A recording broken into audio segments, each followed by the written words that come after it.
In captivity, parrots, such as this Vasa parrot, often play with objects, as if exploring them.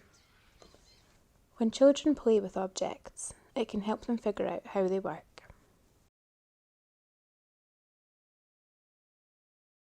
To find out if parrots also learn from object play, researchers gave Kia parrots different objects to play with, such as light and heavy blocks.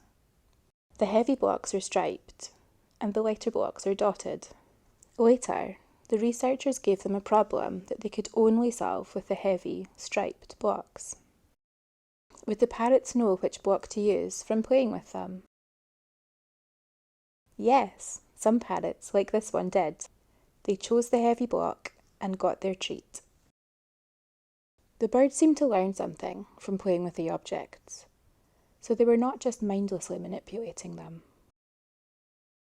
Did they intend to find something out, as we do when we are curious?